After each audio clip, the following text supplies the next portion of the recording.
Welcome to Front Page Index. My name is Alex Dadig. Should justice be focused on the victim or the defendant? When Los Angeles County voters go to the ballot box this November, this is the question they will answer by voting for the next district attorney.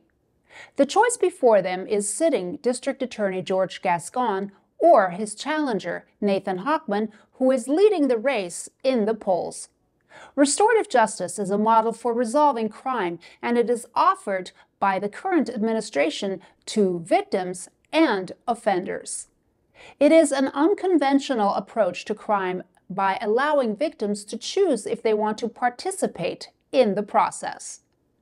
Nathan Hochman's main arguments against the current administration is that victims are excluded from the adjudication process, where they even lose their rights due to what he calls pro-criminal policies. In the larger scheme of things, one thing Los Angeles seems to be sorely missing in the restorative justice process is victim participation, a chief complaint of Nathan Hochman, who is running to unseat the sitting Los Angeles County District Attorney, George Gascón.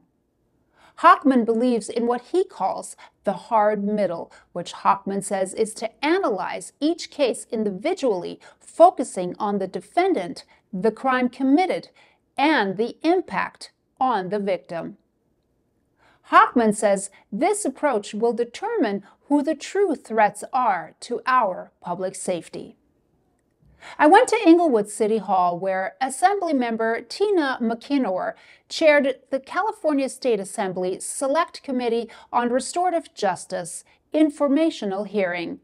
I had a chance to ask Los Angeles County District Attorney George Gascón, who made a presentation at the hearing, about how he sees this conflict and dispute resolution program. I have here with me Los Angeles County District Attorney George Gascón, and he just participated in a forum that discussed the progress made on restorative justice in California.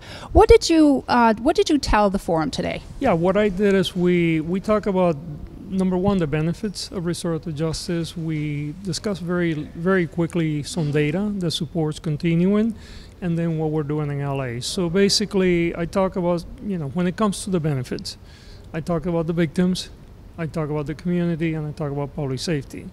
For the victims, restorative justice provides an avenue that the traditional adversarial system doesn't have.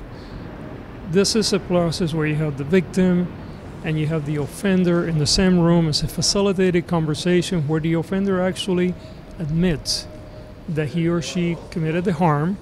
They have to listen to the harm that they caused.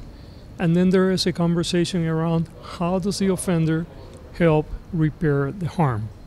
That is unheard of in our traditional system. For the community, it offers multiple things. Number one, it offers an opportunity for a greater safety of the community. We know that when we use restorative justice, the likelihood of re-offending is significantly lower than when we prosecute someone. Secondly, it provides an opportunity for the offender to continue to stay engaged in the community, not be taken away. You don't have fathers going to jail or mothers. You don't have kids being taken away from their grandparents. So you continue to have a community, a communal support for the offender as well as the victim.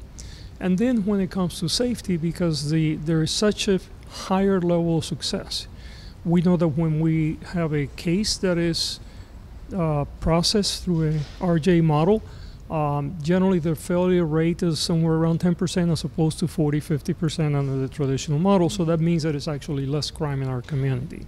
And that data is supported by many different data points. So for instance, the LA County Department of Youth Service reports a 95% success rate on the cases that they handle, meaning that only 5% of the people engaged in that actually go back and reoffend again. I personally had a program in San Francisco where we had about a 90% success rate. We are now in LA, we have multiple programs. We're doing programs for the under 18, where we work with community-based organizations like the Centinela Youth Center. We work with the Way of Life. And then for post-conviction programs, for the 18 to 25-year-old, we work with Homeboy Industries. And we're seeing a tremendous amount of success in the work that is being done. So again, you know, it makes sense for the victim, it makes sense for the community, it creates more safety. And by the way, I'm not even going into the economic benefits. Running a case through a restorative justice model is hundreds of dollars as opposed to the thousands or even hundreds of thousands of dollars that we spend when we run a case through the traditional system. So it's really a time investment by the community that is required, and I think it's a victim-centered program. I think, right? It is absolutely. The way I understand restorative justice is victim-centered, right? It is absolutely victim-centered. In fact, the victim has to agree, and then if the victim doesn't agree, we go to the traditional model. But in our experience, once you explain to the victim how the process works, most victims agree because it's so much better for them. Now, the victims also have two options. The actual process where there is a conversations, that facilitated conversations, require that either the victim or a surrogate for the victim be present.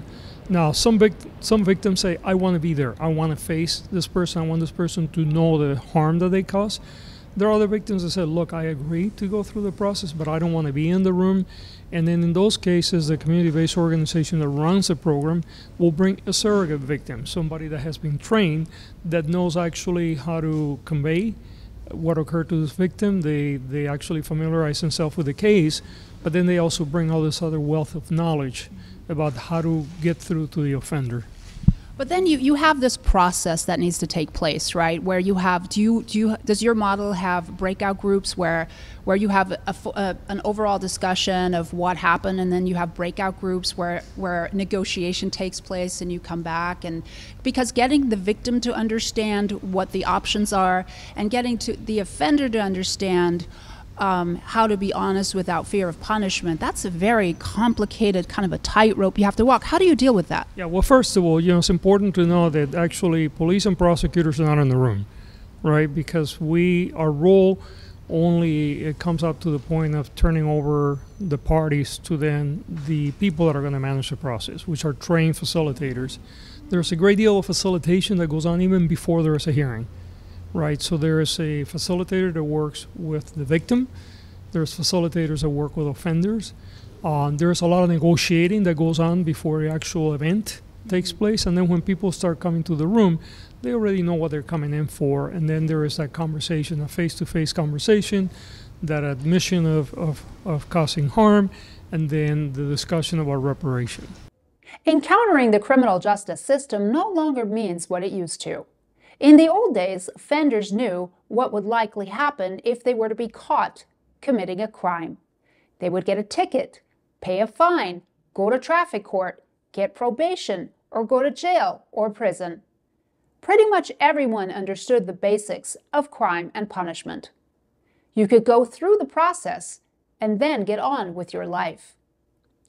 Will restorative justice offer you the justice and freedom you so rightly deserve? From the front lines of America's leading political news and opinion, I'm Alex Dadig with Front Page Index, current events, law, crime, and politics for you.